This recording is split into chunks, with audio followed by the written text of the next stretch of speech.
ચતુષ્કોણના કુલ 10 અંગો છે, 4 રેખાખંડો, 4 ખૂણાઓ અને 2 વિકર્ણો. હવે ચતુષ્કોણના મુખ્ય 2 પ્રકાર પડે છે. પહેલું છે સમલંબ ચતુષ્કોણ, એટલે કે જે ચતુષ્કોણની સામસામેની એક જ જોડ સમાંતર હોય એને સમલંબ ચતુષ્કોણ કહેવાય. દાખલા તરીકે આકૃતિ તમે જોવો છો તો સામસામેની એક જ જોડ સમાંતર છે.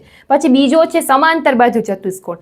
જે ચતુષ્કોણની સામસામેની બંને જોડ સમાંતર હોય એને કહેવાય સમાંતર બાજુ ચતુષ્કોણ. આ જે તમે આકૃતિ જોવો છો એ સમાંતર બાજુ ચતુષ્કોણની છે. સમાંતર બાજુ ચતુષ્કોણના બીજા પાછા પેટા પ્રકાર પડે છે. પહેલું છે ચોરસ. જે ચતુષ્કોણની ચારેય બાજુના માપ સરખા હોય અને એના દરેક ખૂણા કાટખૂણા હોય એને કહેવાય ચોરસ. ત્યાર પછી છે સમબાજુ ચતુષ્કોણ. જે ચતુષ્કોણની ચારેય બાજુના માપ સરખા હોય પણ દરેક ખૂણા કાટખૂણા હોય એવું જરૂરી નથી, એને કહેવાય સમબાજુ ચતુષ્કોણ. ત્યાર પછી લંબચોરસ. જે ચતુષ્કોણની સામસામેની બાજુના માપ સરખા હોય અને દરેક ખૂણા કાટખૂણા હોય એને કહેવાય લંબચોરસ. ત્યાર પછી સમાંતર બાજુ ચતુષ્કોણ. જે ચતુષ્કોણના ચારેય બાજુના માપ સરખા હોય પણ દરેક ખૂણા કાટખૂણા હોય એવું જરૂરી નથી, એને કહેવાય સમાંતર બાજુ ચતુષ્કોણ. હવે તમે મને કમેન્ટ કરીને કહો કે ચતુષ્કોણના ચારેય ખૂણાના માપનો સરવાળો કેટલો થાય?